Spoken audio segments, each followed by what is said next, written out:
Live in Times Square, this is Good Morning America.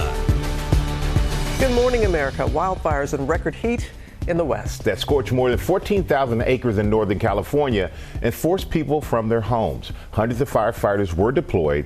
Our Mola Lenge is on the scene in Tracy, California. Good morning, Mola. Oh, good morning, Michael. Yeah, firefighters making significant progress containing this fire, but not before some severe damage done. A home that used to be here completely destroyed. You see this tree here torched, a pile of charred remains here. About 100 homeowners had to be evacuated, and 2 firefighters were injured.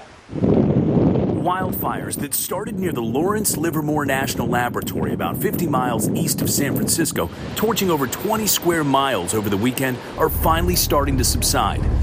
Several homeowners in San Joaquin County were forced to evacuate. My husband came home and he was like, "You have 5 minutes, pack stuff for the kids," and he's like, "You need to get out of here." The Corral Fire began Saturday afternoon. Flames spread quickly, fueled by dry grass, high winds, and high temperatures. When we started seeing the flames, we saw how catastrophic it was, and the whole hills were burning. Kelsey Alvarez was on a road trip from Florida when she was caught on a highway, choked by fire. The fire to my left was now right by the highway. The median, maybe 500 yards ahead, had a little bit of fire. And then by 7:05, the fire seemed to have jumped across the highway. More than 400 personnel from all over the state responded. 2 firefighters injured while battling the blaze. CAL FIRE posting this photo of a home they were able to save, surrounded by torched grass. As of this morning, officials say the blaze is 50% contained. It's just a good reminder to be vigilant. This is your opportunity to really focus on that defensible space around your homes. Take that preparedness very seriously. Well, evacuation orders on homeowners have been lifted as conditions have started to improve, although we are still seeing some gusts of wind here and there. Meanwhile, Robin, the cause of the fire still being investigated. All right, Mola.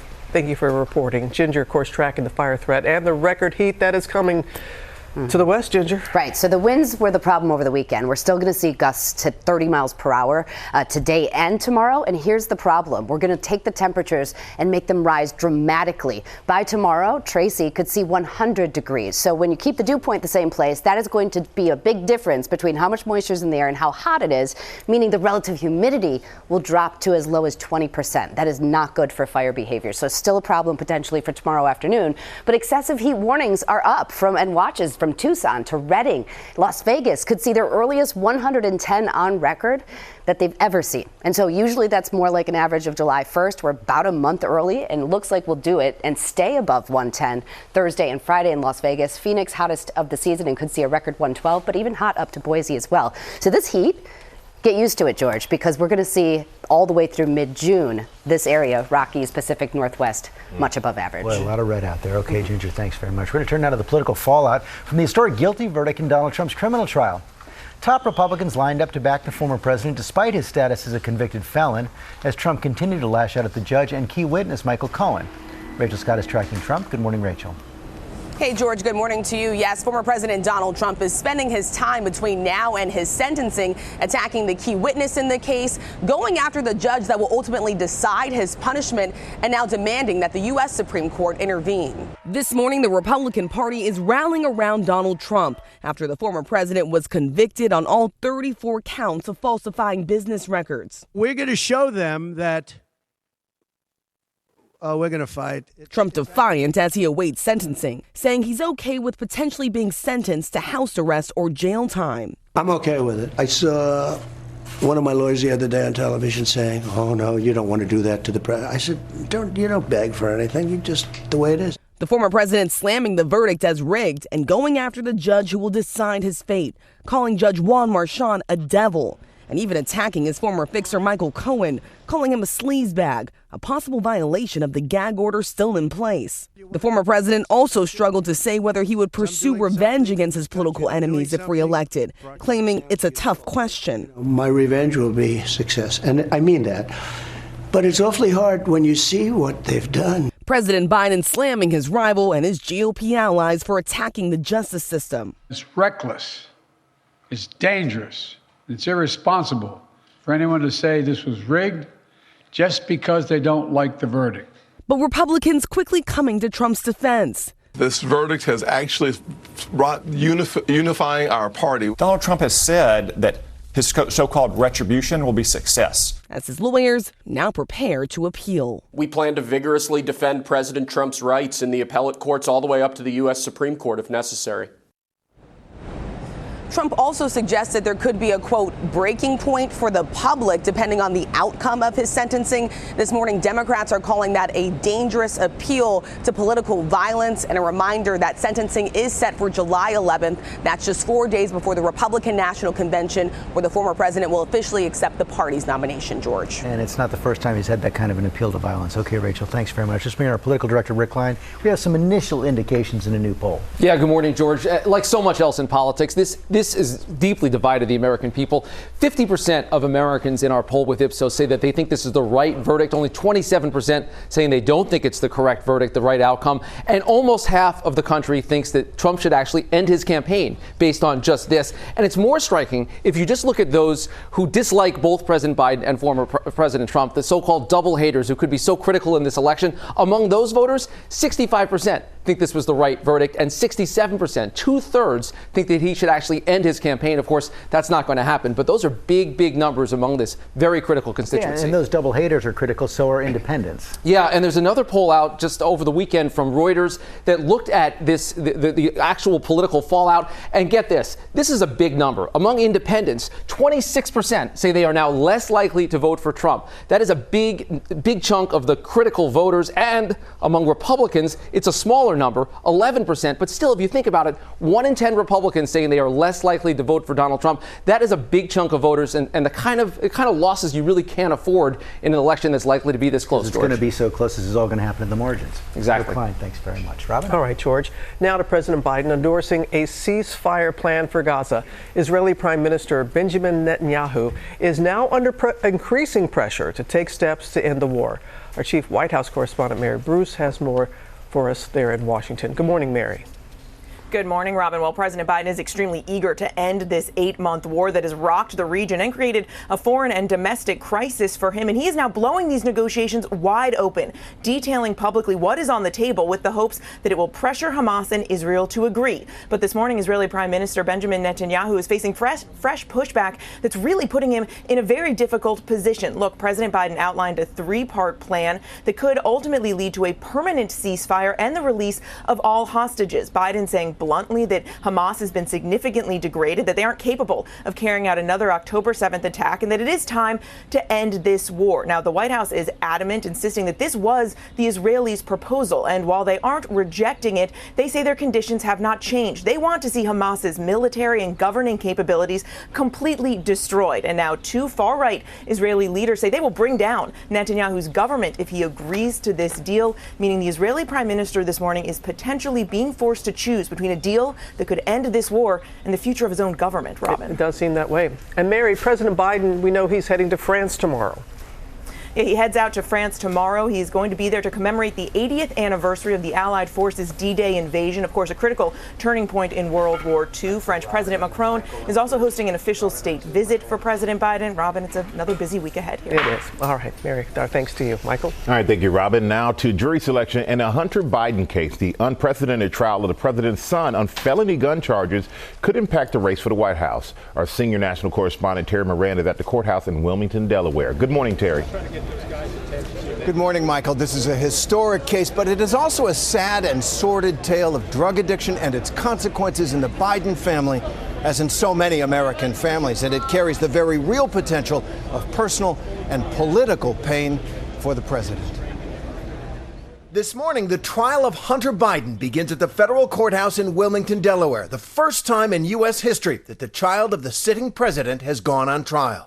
President Joe Biden's only living son faces 3 federal gun charges for allegedly obtaining a firearm while he was addicted to drugs. For years, Hunter Biden has spoken publicly about his struggles with addiction. I've made mistakes in my life and wasted opportunities and privileges I was afforded. For that, I'm responsible. Prosecutors say that in October 2018, during a time they say Hunter Biden was addicted to drugs, he purchased this Colt revolver and allegedly lied on a federal form that he was not addicted to drugs. In his memoir, Beautiful Things, Biden writing that in the fall of 2018, he had hopes of getting clean through a new therapy. Through it all, President Biden has stood by his son. I have great confidence in my son. I love him, and he's on a straight and narrow, and he has been for a couple of years now, and I'm just so proud of him. The trial is expected to be deeply personal and potentially embarrassing for the First family. Prosecutors are relying on photos and text messages from Hunter Biden, including this one allegedly sent just 2 days after purchasing the gun. I was sleeping on a car smoking crack on 4th Street and Rodney. Biden's own Attorney General Merrick Garland appointed a special prosecutor, David Weiss, a Trump-appointed U.S. attorney in Delaware, to oversee this case. Weiss reached a plea deal with Hunter Biden last year, but during a hearing in July, that deal fell apart after tough questioning by the same federal judge who will now oversee Hunter Biden's trial. This trial is expected to take a couple of weeks, and Hunter Biden could face serious prison time if he is convicted, although that would be unlikely with a first offender. And then Hunter Biden faces another federal trial on federal tax evasion charges in the fall, in the full swing of the presidential campaign. Michael?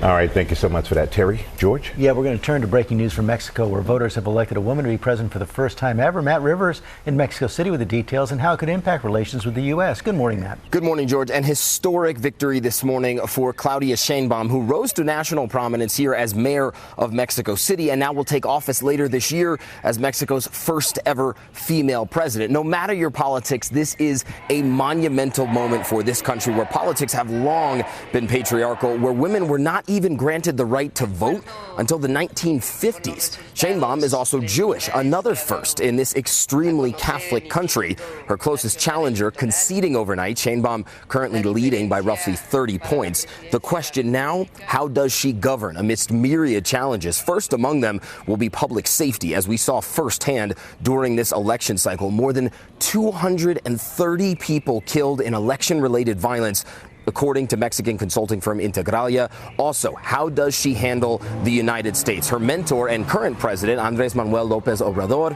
has a famously prickly relationship with the U.S. Does she follow in his footsteps, or does she chart a different path? That will be the key question, Robin, for everything from trade to migration to drug trafficking. Robin? We'll have to wait and see. Matt, thank you. All right, now to nine-time U.S. all-around champ Simone Biles, the elite gymnast, officially bound for the Paris Olympics after competing at the U.S. Gymnastics Championships. Morgan Norwood got all those highlights for us. Good morning. Good morning. Look, they call her the GOAT, and she absolutely proved it yesterday. Let's talk about it. From the beam to the bars, the floor, Simone Biles dominating it all at the U.S. Gymnastics Championship and then cruising her way to Paris 2024.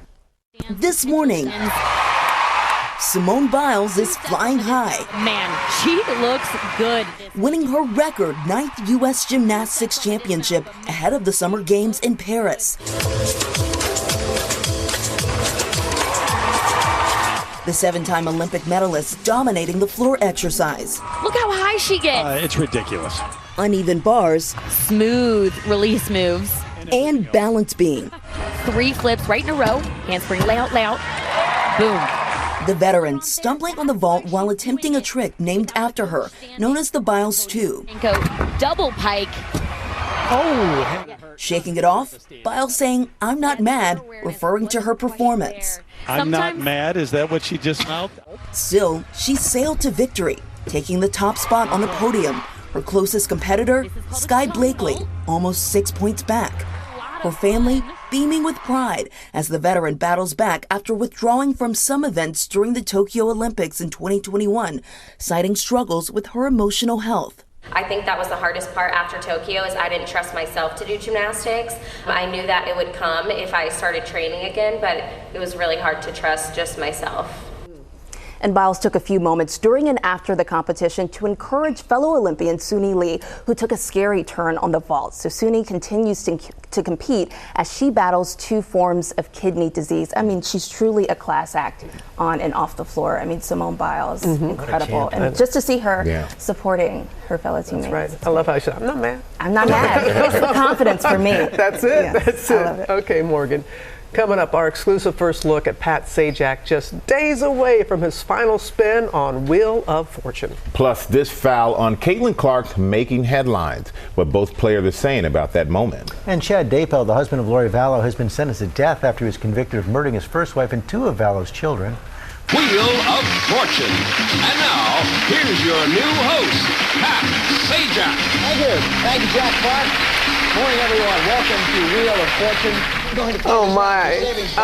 That's Pat's first ever Wheel of Fortune. Now, 41 seasons later, yes, 41, it is time for his final spin. He's retiring with his last show coming up on Friday. And coming up, we have an exclusive first look at Sajak talking about why now is the right time to say goodbye. We're looking forward to that. Following a lot of headlines right now, including the wildfire in the west that scorched more than 14,000 acres in Northern California, forced people from their homes. Hundreds of firefighters were deployed. As of this morning, officials say the fire is 50% contained. Also right now, water is flowing again in Atlanta after a two-day outage caused by water main breaks that left faucets dry across multiple neighborhoods. Much of the city remained under a boil water advisory this weekend, but officials say one of the two major water mains affected have been repaired. And the Edmonton Oilers are headed to the Stanley Cup final. They beat the Dallas Stars in Game 6 of the Western Conference Final. Edmonton is looking to raise the cup for the sixth time in franchise history and the first time since 1990. They face off against the Florida Panthers, who are skating for their first title. Going to be a great series. And we've got a lot more ahead, including why 0% mortgages are making a comeback and why they have some people concerned. That is all coming up, George. We're going to turn now to Chad Daybell. The husband of Doomsday mom Lori Vallow has been sentenced to death after he was convicted of murdering his first wife and two of Vallow's children. Ariel Reshef here with the story. Good morning, Ariel. Good morning to you, George. After nearly 2 months of testimony, it took an Idaho jury just 9 hours to recommend the death penalty for convicted killer Chad Daybell. Prosecutors saying the so-called Doomsday author concocted a conspiracy that motivated the ruthless triple murder of his ex-wife and stepchildren. The court is directed that the defendant would be sentenced to death on those counts. This morning, Chad Daybell, the so-called Doomsday cult author, sentenced to death for the chilling murders of his first wife, Tammy Daybell, and his second wife's children, 16-year-old Tylee Ryan and 7-year-old Joshua J.J. Vallow. At trial, Daybell stoic, emotionless as he learned his fate, convicted on all counts. Guilty, guilty, guilty. The dramatic end to a twisted 5-year odyssey that began when JJ and Tylee were first reported missing in 2019 by family, while their mother, Lori Vallow, evaded authorities, marrying Chad Daybell mere weeks after his wife Tammy's sudden death. Investigators finding Tylee and JJ's remains in a shallow grave on Daybell's property 10 months later. Prosecutors claim Chad and Lori's killing spree was fueled by power, sex, money, and apocalyptic spiritual beliefs. The pair claiming Lori's children were zombies, conspiring with her brother Alex Cox to kill them. 3 dead bodies. And for what? Since last year, Lori serving a life sentence without parole for the 3 murders. For Kay and Larry Woodcock, JJ's grandparents, Chad Daybell's sentencing finally bringing some closure. We saw justice, equal, honest, and righteous. And in a statement, Tammy Daybell's family thanked law enforcement and the prosecution, adding, "We can start to heal from the terrible losses we have suffered. They have set up a foundation in Tammy's honor." Guys. Oh, Ariel, thank you. You know what? It was a rough night for Caitlin Clark and the Indiana Fever. Last night, she only scored 3 points and a blowout loss to the New York Liberty. But it was a game on Saturday between the Fever and the Chicago Sky that had a lot of people talking. Fans were so hyped for Caitlin, Angel Reese, and Camila Cardoso to all be back on the same court. However, the moment that made headlines, this right here, the hard foul involving Clark and Kennedy Carter. Eva Pilgrim has that story for us. Hey, good morning, Robin. As you know, there is no love lost between these two teams. People were excited to see those rookies on the court together again, but all the players on that court giving fans a show. This morning, this physical moment involving the WNBA's most high-profile rookie raising questions. Unnecessary. Chicago's Kennedy Carter shoulder-checking the Fever's Caitlin Clark, knocking her to the ground.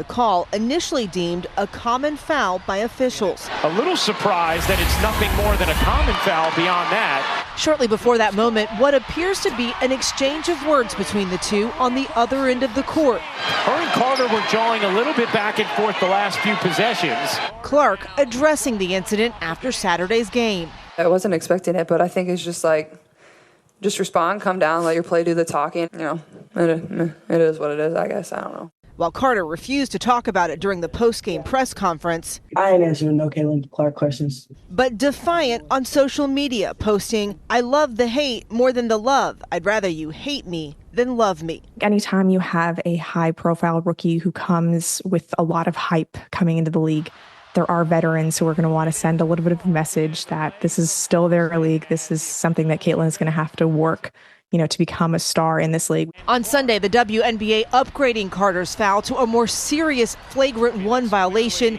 but so far has not announced any plans to fine or suspend her. Fever head coach Christy Sides expressing frustration.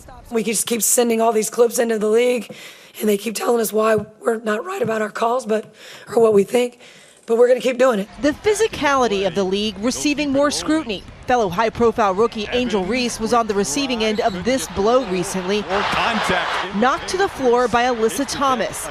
Thomas thrown out for the play. And now Thomas gets ejected from the game. Wow. As for Clark, the former Iowa Hawkeye says it all comes with the territory. I grew up with 2 brothers, and, things were about, very, very physical, a lot of blood, a lot of tears, whatever it was. So I'm definitely prepared for it. And as you mentioned, Robin, the Fever in New York overnight, the Liberty with the blowout win over Indiana. Caitlin Clark and Aaliyah Boston both left the game early with injuries, but there's lots of pushing going on. Yeah, it's a physical game. It's the pro level. But that was unnecessary. That was a cheap shot. It was a cheap shot, but I love how many people appreciate how Caitlin responded to it, going, hey, I have brothers. She wasn't whining about it. The public seemed to have more of an issue with it than the players did. And everyone's talking about women's basketball this morning. And we saw the foul. Yeah, that is true. Whatever brings them in. And even we saw the foul on Angel Reese. Maybe it's something with these young rookies coming in and they're showing them, hey, this is a different league. I don't know. How was it when you? I don't know, but when you were a rookie, we can't discuss how it was because I can't use the language that we use and I can't do the actions that we did either. All right, don't get me in trouble, Robin. Coming up, we're going to tell you how lifeguards are keeping you all safe this summer and the shark attack that closed beaches when we come back. Well done. We've got the exclusive view behind the table. Every day, right after the show, while the topics are still hot, the ladies go deeper into the moments that make the View the View. The Views Behind the Table podcast. Listen wherever you get your podcasts. People who disappear without a trace. Where is she? The most notorious murder cases in New York. Pure evil. And the most devious killers. There's a Hannibal Lecter feel to him. For chilling true crime stories, follow the True Crime NYC podcast wherever you listen. We're back now on GMA with a shark attack in Southern California that forced officials to close down beaches and it sent the 46-year-old man to the hospital with serious injuries. Kana Whitworth is in Santa Monica with more for us. Good morning, Kana. Michael, good morning. So lifeguards say, in a sense, that man was really lucky. He was swimming with a group of other people right in front of a lifeguard tower when he was bit. And they say it was a surfer that initially came to his rescue, loaning him his board, allowing fellow swimmers to get him to shore. This morning, shark attack, closing beaches north of San Diego. We heard some screaming, and you could tell it was serious from just the tone and the screams. A 46-year-old man bit by a shark off the coast of Del Mar, sustaining injuries to his torso, left arm, and hand. There was an initial bump, and then there was a bite, and then there was the shark still in range, potentially coming back toward him, and him having to reach out and kind of defend, and that's where the hand and arm lacerations were sustained. Around 9 a.m. Sunday, the man was swimming roughly 100 yards out with a group of a dozen other swimmers. A surfer came over and gave us his board, and so put him on the board, and I jumped on top of him and started paddling in. They brought the injured man to shore where lifeguards jumped into action. After that, emergency care was delivered. Medics were on scene less than 4 minutes after that. Later taken to a nearby hospital and now in stable condition. Across the country, experts say the likelihood of an encounter is low, but sharks are coming closer to shore because of cleaner waters and booming bait fish populations. The closer that sharks come to shore, the more likely they are to overlap with human activities. So now some lifeguards are using new technology, things like drones, to monitor shark activity far out in the water. In this case, they've also closed the water for a mile in each direction until tomorrow at the very latest. And you guys, it's also important to keep in mind that those lifeguard towers need to be staffed when you're in the water. In this case, they had just arrived on scene and were still setting up when that bite happened, guys. All right, Kate, very good point. Coming up next, the last spin on Wheel of Fortune for Pat Sajak. He's talking about stepping away from the game show. We'll be back. We are back now with the end of a game show era. Pat Sajak has spent 41 seasons spinning the Wheel of Fortune, but he is retiring this Friday. And Janae is here with an exclusive first look at Sajak, talking about that final spin. That final spin. 1981 was the first one, guys. Do you know what you were doing in 1981? You two were tearing it up in college. You just moved to Germany. And Pat Sajak was named the host of Wheel of Fortune 4 decades later. And Friday not only marks the 41st season finale, but Pat Sajak's final show. Here's your new host, Pat Sajak. Thank you. Thank you, Jack Clark. Morning, everyone. Welcome to Wheel of Fortune. After 41 seasons and more than 8,000 episodes behind the wheel, Sajak and Vanna White. I believe that's us. Pat Sajak preparing for his final spin. Oh, hang on. That sound means time's running out. I'll do the Wheel of Final Spin. On Wheel of Fortune this Friday, the show he helped make must-watch family TV. We have $1 million winner. GMA getting an exclusive first look as he sat down to talk retirement with his daughter Maggie, the show's social correspondent. Thanks for giving me this exclusive farewell interview. My daughter is going to interview me, so don't be too hard on me. I'll try my best. Okay. Well, here we are. It's the last week of shows for you on Wheel. How do you feel? It's surprisingly okay. You know, this was announced a long time ago, almost a year ago, so I've had time to sort of get used to it, and it's been a little bit wistful and all that, but I'm enjoying it and taking it all in and reflecting on a great run. I do know that somewhere along the line, we became more than a popular show. We became part of the popular culture, and more importantly, we became part of people's lives, and that's been awfully gratifying. So I'm behind the puzzle board, and look who I found. Maggie posting behind-the-scenes videos like these, showing the man behind the magic. A lot of people were asking what behind the puzzle board is like, Yeah, so I we wanted to can't give them show a a glimpse. lot. Pat now reflecting on why he's ready to leave the hit show behind. What made you decide that this is the right time for you to leave the show? I've always said to you, you've heard me say this dozens of times, I'd rather leave a couple of years too early than a couple of years too late. Could I still do it? Yeah, I think I could for a while. There's also some other things in life that we'd like to do, and I'm enjoying this last year. It's been a great 40 years, and I'm looking forward to whatever's ahead. And while he says he's open to new projects, he's looking forward to the simple life. I'm perfectly happy if it just means that I'll continue with my crossword puzzles and play with grandchildren. Hint, hint, hint. No pressure. This show means the world to us. It's been such a gift. And you have made what could have just been Hangman into a cultural phenomenon. So thank you. Thank you, sweetheart. For these amazing 40 plus years. Excuse me, we have to hug. Nice. Thank you. All right, who's driving home? All right, guys, dry your tears. So some by the numbers to share here. In 41 years, Wheel of Fortune has given away almost 600 cars, nearly 5,000 vacations, more than $324 million in cash and prizes. Vanna White has walked the equivalent of 2 marathons between those letters. Come on. 52 miles! George, I mean, I didn't measure it, so, but that's what they say. And you know, 41 years ago, you weren't even thought of being born. I was a twinkle in my daddy's eye. You let her right into that, Michael. That's what she wanted. I gave her what she wanted. I Googled everybody this morning to double check where you were in 81. Thank you for thinking we were tearing it up in college. Appreciate that. Oh, you're the best. The best. Coming up, Lori Bergamato has got you covered for Father's Day gifts. Come on back. Good morning, America. It's 8 a.m. A wildfire forces evacuations, burning just 50 miles from San Francisco. Hundreds of firefighters battling the flames as a major heat risk is expected to rival records. Plus, more severe weather in the heartland, Ginger tracking it all.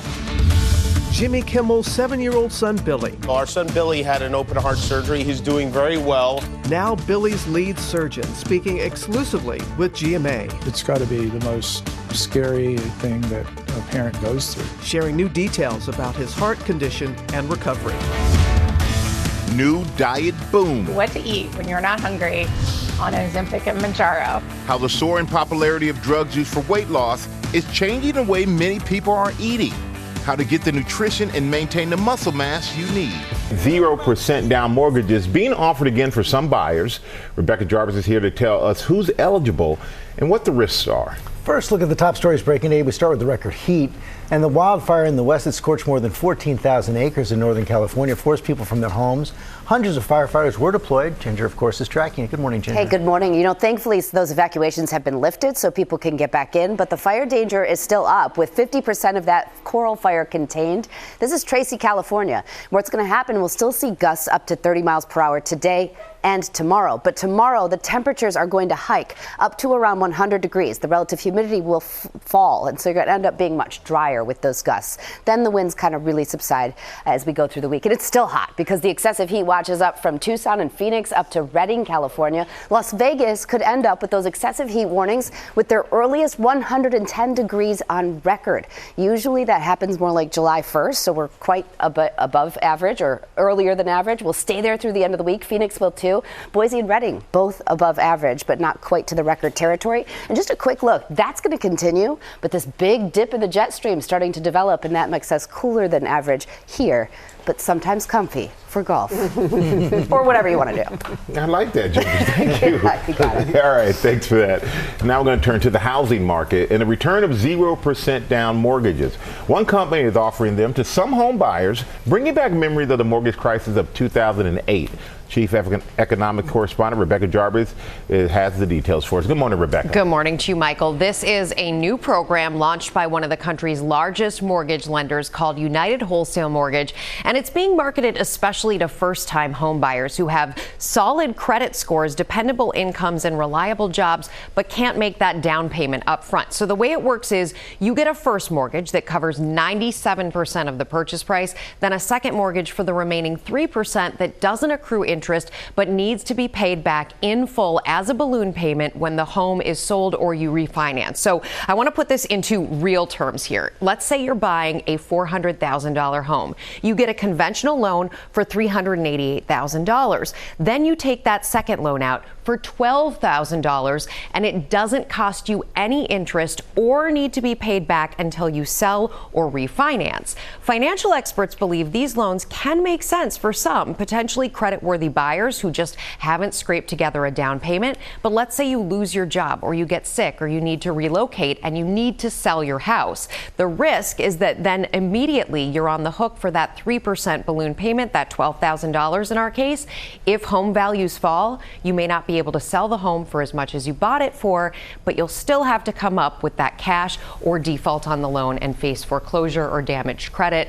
There are also some conditions here. The maximum amount allowed for that 3% is $15,000. You have to be a first-time home buyer, and your income has to be no more than 80% of the area's median income, Michael. Yeah, we sure don't want history to repeat itself No. like 2008, Rebecca. But are there safer alternatives for those first-time buyers out there? What about those without money for a full 20% down payment? And you make such an important point, Michael. One of the biggest lessons of the 2008 financial crisis, the housing crisis, is if it sounds too good to be true, it is. And with that in mind, it's important to remember that a product that works for your neighbor might not be right for you. Today, there are many state-run down payment assistance programs. They typically offer grants to cover part of your down payment. In addition to comparison shopping for your home, it really pays to comparison shop for your mortgage and how you're going to make that down payment, guys. That's some good advice right there. Thank All right, you. Rebecca, as always.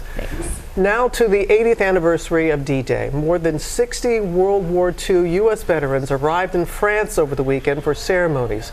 The group ranges from 96 to 107 years old, and Lara is also on her way to Normandy right now. We're going to be live from France on GMA tomorrow with some incredible stories from American vets headed back to France. Looking forward to seeing that. Yeah, we are. That's amazing.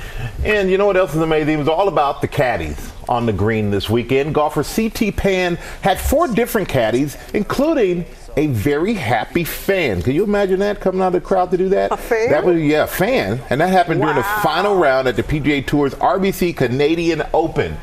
And Father's Day coming early for another duo. Robert McIntyre made this beautiful shot on the final hole. George, that looks just like when you swing. Yeah, sure. The same results. He made that beautiful shot, final hole. But then he needed this putt to win his first ever PGA Tour event. And he did it, of course.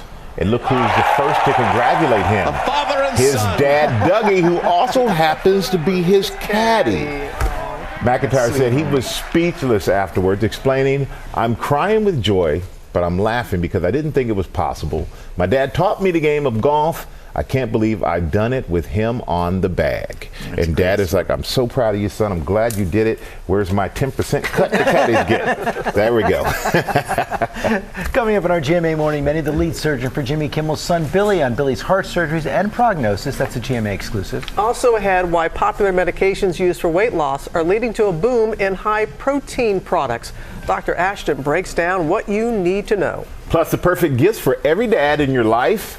And live in Times Square, we've got Marlon Wayans on his new comedy special, Jodie Turner-Smith on her new Star Wars show, and Ashley Graham on her new children's book. That's all coming up right here on GMA. Watching you 3 work. I imagine it's like being inside that documentary, watching Paul McCartney write Get Back. Yeah, that's why they call us the Rolling Stones of true crime. No, it's the Beatles, I was kidding. Oh, okay. And thank you for yesterday. Welcome back to GMA. That is one of the many funny moments from Only Murders in the Building. Tomorrow on GMA, we're on the set with Steve Martin, Martin Short, and Selena Gomez as they shoot the new season. And we are looking so forward to that, George. We are looking forward to that. Right now, our GMA cover story, Jimmy Kimmel recently revealed that his son Billy underwent his 3rd open heart surgery. And this morning, we're hearing exclusively from the surgeon leading Billy's care since he was a baby. He sat down with Chief National Correspondent Matt Gutman. Good morning, Matt. Hey, good morning, George. Dr. Von Starnes has performed all 3 of those open heart surgeries on Billy Kimmel. The first when he was just 3 days old and his heart was about the size of a walnut. But ahead of this latest surgery, Dr. Starnes said that Molly Kimmel was a rock, Jimmy Kimmel a bit of a mess, and Billy, he responded almost immediately to that new valve in his heart. This morning, the lead surgeon behind Jimmy Kimmel's son's heart surgeries sharing new details about 7-year-old Billy's heart condition and his recovery. Dr. Von Starnes at Children's Hospital Los Angeles has performed all 3 surgeries on Billy's heart, including the first one when he was just 3 days old. When Billy Kimmel was born, did his parents know that he was going to have this defect? No, it caught them by surprise. They thought Billy was going to be perfectly normal, and was until 2 or 3 hours after delivery. That's when the nurse noted that the child was somewhat blue and sounded alarms. The defect Billy has is called tetralogy of Fallot, which prevents the heart from pumping properly. Billy had a very severe form. He had no connection between the right ventricle. So this surgery was life and death. This is not about making his life easier. This is about ensuring that this infant survives. Correct. Our son Billy had an open heart surgery. He's doing very well. Thank you for your good wishes. His latest surgery over Memorial Day weekend required implanting a valve that could help him live normally, but it wasn't without risk. What was the mood like going into this surgery for the family? Well, I would say that Molly's a rock, Jimmy's a mess. All kidding aside, Jimmy was very emotional, and Molly was obviously emotional, but more in control of her emotions. Dr. Starnes says it was instantly successful.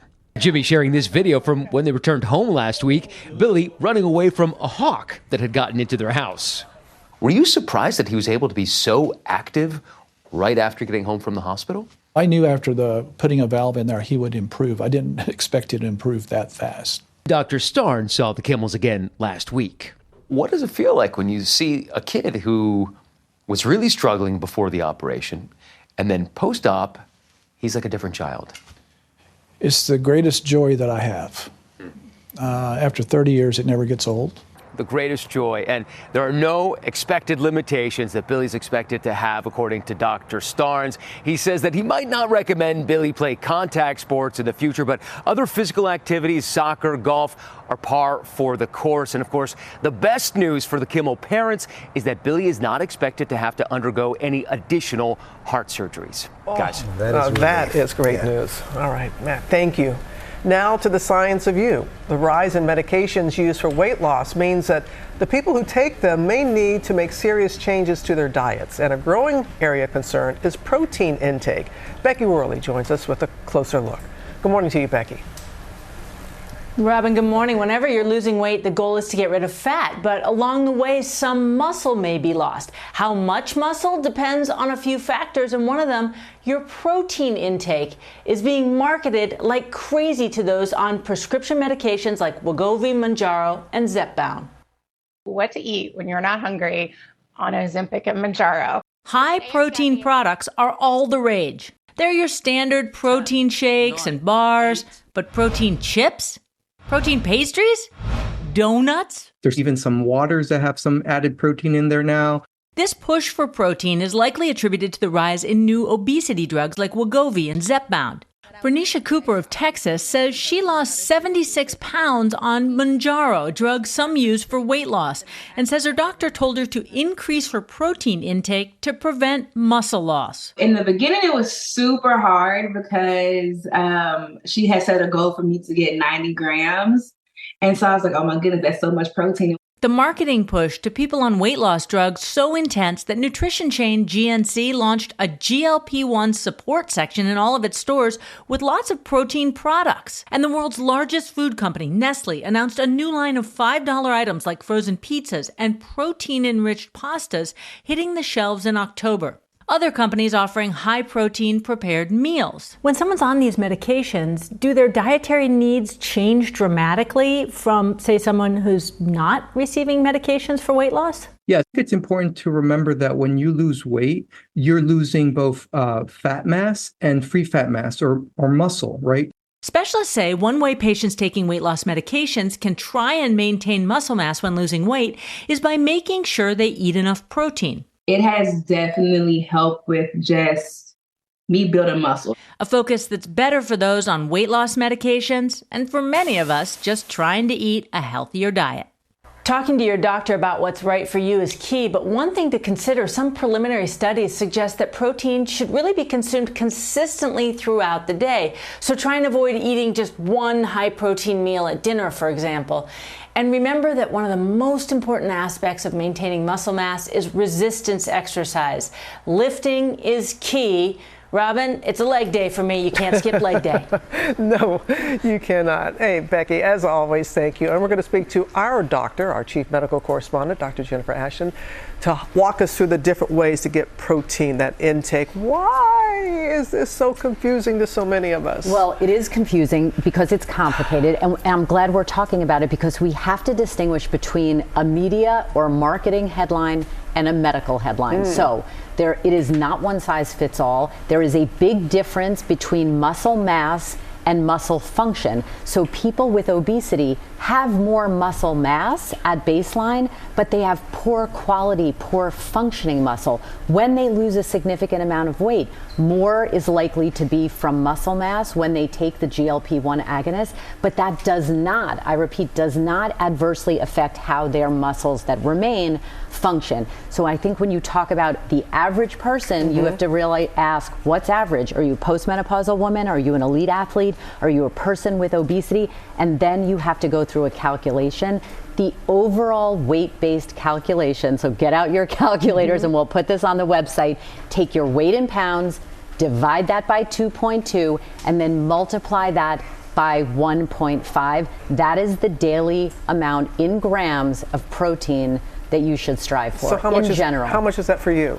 Okay, so for me, I weigh 122 pounds. I strive for 80 grams a day. If you look at these props, here is 80 grams a day. That seems kind of doable if you have a protein smoothie, some eggs, some salmon, for example. If you weigh 150 pounds, you need around 100 grams of protein a day. That's a lot of food. That's a lot of food. And so it's just about being mindful of what you're eating. Look at those labels, measure out the foods you like and how much protein is in them. And then again, it's a rough approximation. And remember, more is not always better. Got to be mindful, mindful. So if you are wanting to lose weight, protein isn't the only factor. It's the only thing you should be thinking about. 100% not. And so when you talk about fitness, and remember about the muscle function, it's not just about what you're eating and protein synthesis, it's about how those muscles are moving. For exercise, you need resistance training. Like Becky and said.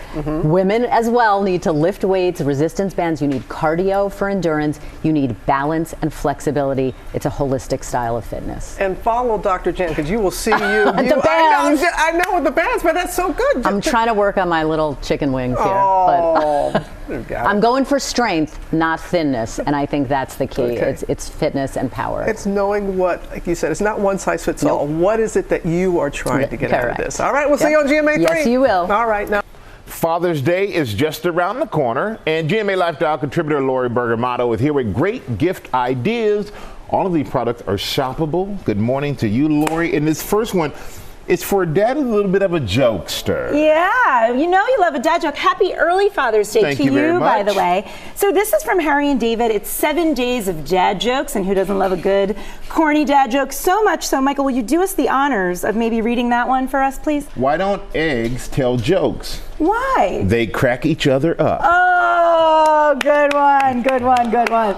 So there are the set's just dying here. So there are lots of really fun, corny, hilarious, cheesy dad jokes. That's funny there too. What do you call a fake noodle? What? An impasta. Oh, all right, that one killed. So there's sausage and cheese and trail mix, lots of fun things. There's a great sibling gift if you want to send a dad if you can't be with him. A little humor, a little thing to nosh on. That's nice. It's a delight. All right, what about the father who is a bit of a fashionista? Okay, so this one is great for a dad who's really on the go. This is from Worry. Yeah. I don't know if you know about this brand. Go ahead and feel it. Comfortable. Softest fabric on the planet, is performance wear that you can use for everyday wear. And they come in, that's the t-shirt, they have a hoodie, they have a polo, there are joggers and shorts, everything. And it is anti-odor, which we love. Got to keep him smelling fresh.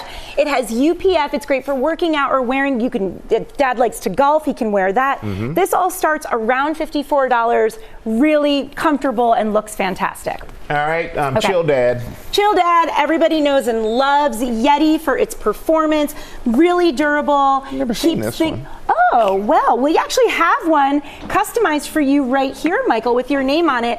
And today, and it ends today, ladies and gentlemen, today you can get it monogrammed for free. Really? But you have to order it today. Otherwise, you're going to have to pay for that, and you might not get it in time for Dad. But these start at $20. They have everything from the Rambler on up.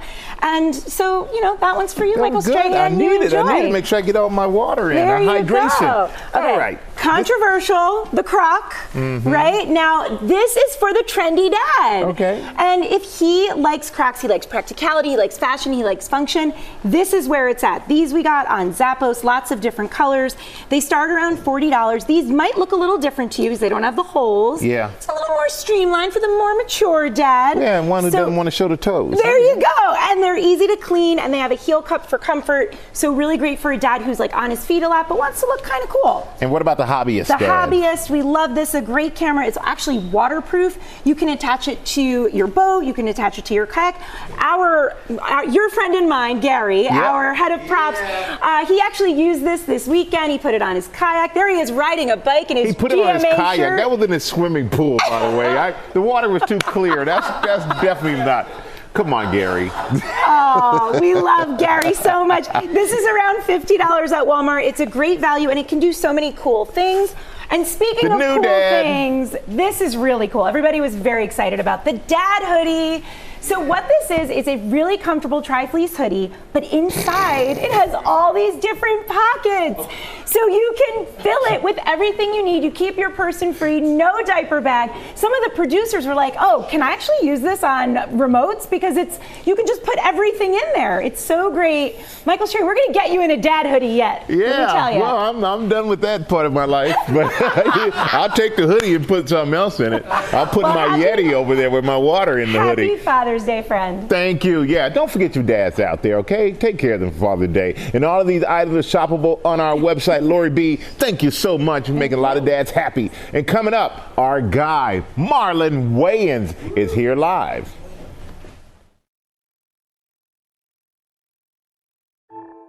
When it comes to winning elections, is it really the economy, stupid? Are soccer moms the quintessential swing voter? And does it matter which candidate you'd rather share a beer with? Every election cycle, cliches come easy. But are they right? In a new series on the 538 Politics podcast, we're taking a look back at conventional wisdom from past elections. Where did that wisdom come from? And does it hold up today? Find the Campaign Throwback series in the 538 Politics feed wherever you get your podcasts.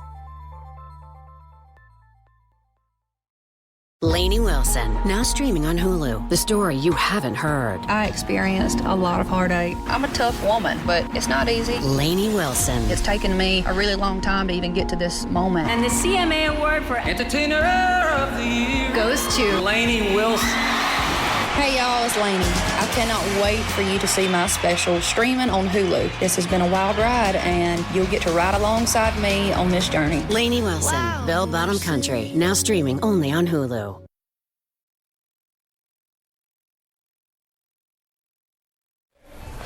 Our next guest is an actor, writer, producer, director, and comedian. Whew, what can he do? And he's from one of the most talented families in Hollywood. Well, now he has a new stand-up special coming out called Marlon Wayans, Good Grief. Marlon Wayans, welcome back to GMA. We love when you're here, man. Good to be here. Thank you. I appreciate it. That is a lot of titles. Yes, it is a lot of titles. I'm just trying to make money like you, Mike. That's all. You know what it is. Let's get to it. Let's get to the point, Michael. Let's talk about the money, man. Let's talk about you look at the green. That's money mint green. And you got the socks with the match. Look, I ain't got no socks. I can't afford socks. That's why I got so many titles. You look good, Mike. Oh, thank you. Thank you. And I noticed you slimmed down since your playing days, and I often sit there when I see you out, and I'm just like, I could take them. I do get that a lot. You and Teddy Bruschi, I'm like, I could take him too. I'm still mean, though. I'm still mean when I gotta be. Hey, we're gonna talk about you. Okay, my bad. Let's talk about you. Let's talk about Good Grief, your new special. Yes. And it's about your own personal journey, navigating a lot of the things you've gone through and dealing with the grief. Yes. You use comedy to get through it. How did that work out for you? How do you take comedy? Why pay a therapist $250 an hour when I could have the audience come see me and they pay me, and I cry on stage and give them more. I cry more on stage than I do in my therapy sessions. My therapist should pay me. I'd be helping him out. Like, so what is going on with your life? But for me, humor has always been my saving grace. And my mother told me, you take your broken heart and you turn it into art. And that's what I do. And I feel like everybody needs a smile. We have all been through so much in the past 4 years with quarantine and all this, and depression is real. And we are, as a society, you got social media, you got wars going on. There's so much depression that I rescue myself every day with laughter. So I learned to laugh at everything, especially my pain. Oh, and how has your comedy evolved as you have matured? I think it's better because before you talk about the world, you talk about pop culture, you talk about hip hop, those are the easy things. You get good when you start talking about your pain, when you start talking about you, when you start talking about the things that hurt you, you start talking about the tragedies in your life, and you go, what's funny about the worst thing that ever happened to me? And then it starts becoming good because it's about you. You know what I mean? Mm-hmm. I do. Does it ever get uncomfortable, though, talking about all this stuff in front of so many people? No. I swear to you, I don't know why, but on the stage, I am my most vulnerable. I cry more on a stage. I remember I performed, I was in, 15 minutes before I performed, my dad died. And I had 2 shows, and it was a small place, Flappers, and I was just working out material, and my dad died. And I did my hour and a half on the stage, and it was hilarious, got a standing ovation. And then I just broke down and cried. And I told the audience what happened. And it's funny because when you allow yourself to be vulnerable like that, the support that you get from your fans, people, I don't think even us as celebrities or, we don't realize how you feel the energy and the support and the love and the hugs, and they're rooting for you. And that energy helps you and helped me stand up and walk off the stage and be able to go and do it again, You also shot this at a very special place for you, the Apollo Theater? Well, it's Apollo Theater because my mother and my father, they grew up in Harlem, and that's where they fell in love. And then my mother performed at the Apollo with her sisters, and they won 3 times. So now, that was a very special place, and I'm happy that I'm finally I'm putting this special out because it's kind of like it was my send off to my parents, and now I could move on with other things in my life, and I know they're with me now. I have wings. Mm-hmm. And you've been, oh my gosh, all that you've been through in recent years, but you're dropping this special. Yes, and I'm still here, girl. We smiling. Look at us, girl. Look at us. You just sitting there going, how do they look so young? Listen, man. Yeah, we rub it off on you, man. You got love. You good. You down, George. You say you're going to be dropping. I hope so. That you're going to be dropping like a special one a year. One a year. Okay. What's the next one going to be? The subject? I'm not going to say what it is, but I'm going to embark on a tour, and it's called Skittles. And it's to me, I thought this was my best work. This one is even better and more personal, and it's just about I think it's life and life's transitions. And that's a good tease. That's a good tease. Yeah, great tease. But I'm thinking your family, all funny, all comedians, all harsh critics. Have they seen it? What do they think? They're crazy. I don't understand. Because they're all different. Keenan gave me advice, but it's all cut together, and I show it to him, and I'm like, yeah, so it's going to come out on the Amazon. He goes, I got some notes for you. It's too late. And then Damon goes, as a comedian, I thought it was funny. You had good moments. I said, well, did you laugh? I smirked. What? You're getting better. Hey, you know what? A smirk from them and notes means everybody's going to love it, man. Yeah. They're going to love it. We love having you. You're always good. Thank you, man. And can I get a loan, though? You got all these jobs. When I get some socks, and a flower tie, brother, and a mint shirt, then I'll lend you some money. I got you. Michael is the hardest working man in showbiz. We got to tease your thing here. Okay, I'm sorry. Enough about me. We got you, man. It's all about you today. Marlon Wayans, Good Grief, premieres tomorrow on Prime Video. You can tell me all this good stuff about the commercial breaks. Yes, I got you. Coming up, Jodie Turner-Smith is here talking about her new Star Wars show. We'll be right back. Yeah. Beautiful lady. That was good. That was great, man. Thank you. We are back now with one of the brightest new stars to join the Star Wars universe. You know Jodie Turner-Smith from Queen and Slim and White Noise. Now she's in this out of this world new series, The Acolyte. Jodie, it is so wonderful. Boy, you have just, you're a showstopper. I got to say that. You really, thank you. Oh my gosh. Were you a fan of Star Wars growing up? Star Wars, obviously it's like such a huge part of the cultural zeitgeist. Mm-hmm. So I had like a heavy awareness of it as a child, but I didn't really get into it until I got older. And I mean, now I wasn't as into it as I am now. And it's definitely one of the biggest franchises in history. So how was it to prepare for something that was so legendary? Well, I mean, I feel like there's no real way to sort of prepare yourself for something that's feels so much bigger than you are. Like it means so much to so many people, and you really feel that. So And I mean, look, before any job, I think you're nervous, but I was definitely I was nervous about it, you know. And also, you know, people take it really personally if it's not what they want it to be. But I had the advantage of playing a character that didn't necessarily, hadn't been portrayed yet. It wasn't sort of existing in the canon. So I got to, you know, I got to originate a character. So I think that made it a lot more kinder for me, because I'm like, okay, no one's got anything to compare it to. Well, in the trailer, speaking of your character says in the trailer, this isn't about good or bad, this is about power and who is allowed to use it. How does your character use her power? Oh, that laugh. Oh, no, I was like, whoa. Well, you know what? Obviously, without getting into some details, as I'm looking at the Disney. You're never allowed to give out the details. You know, Mother Anastasia, she uses her power to protect. You know, she is protecting her community, her family, and that's, you know, the main thing, that her objective. I mean, she's got some other things going on too, but, you know, really, I think, you know, that power, she's wielding it in order to protect her kind and their way of life. Let's give everybody a look at the clip. Don't be afraid, Oshi. Ascension is about walking through fear. It is about sacrificing a part of yourself. The power of many instead of the power of one. You think you want something different than life in this coven, but that is because you are young. Eternal moment right there.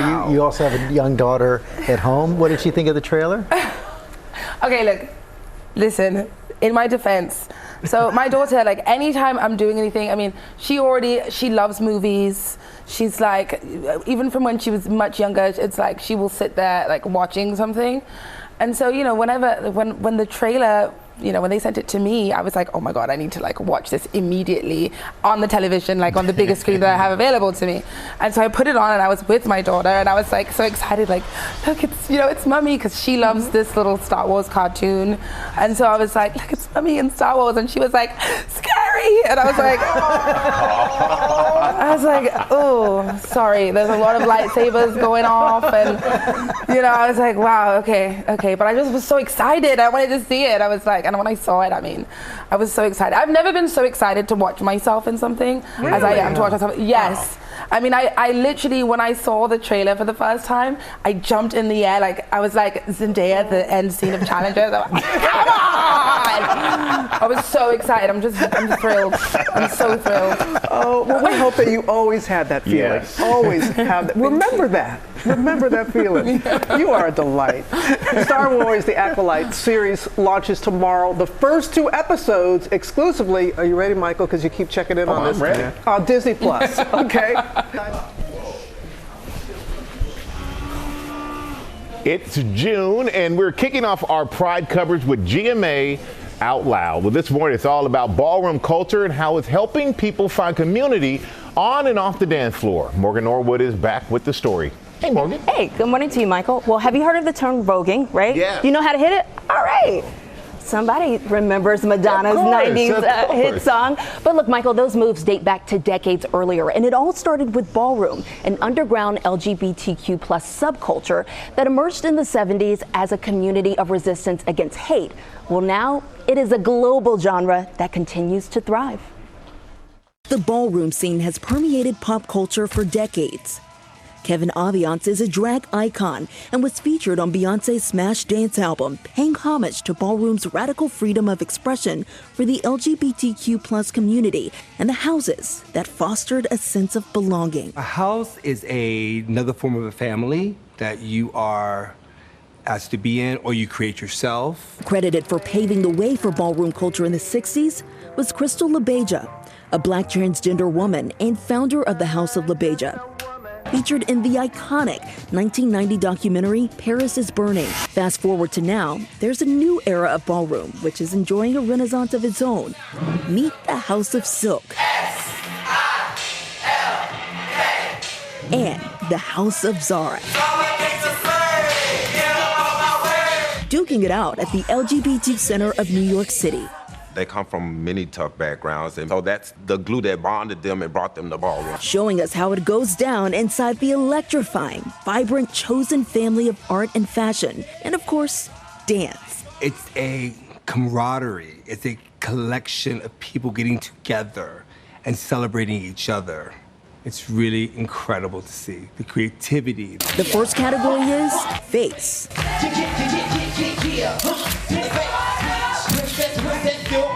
Next, best runway, and you better work it. And finally, performance.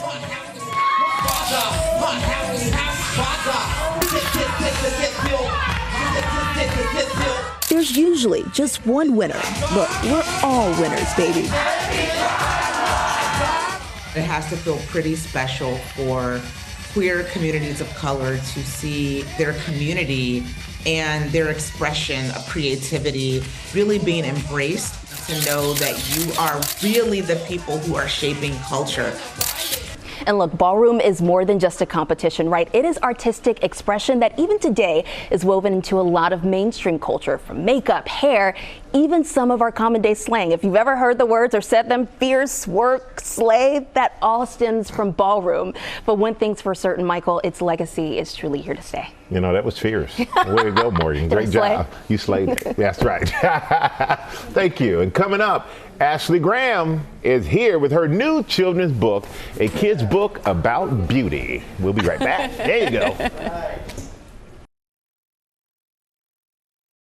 Get ready for a summer of gaming with Currys. Our selection of gaming products are your gateway to incredible new worlds to discover, play, and explore. With great deals on next-level gaming PCs, consoles, and accessories, we've got everything you need to get your game on. Shop in-store or online at currys.ie.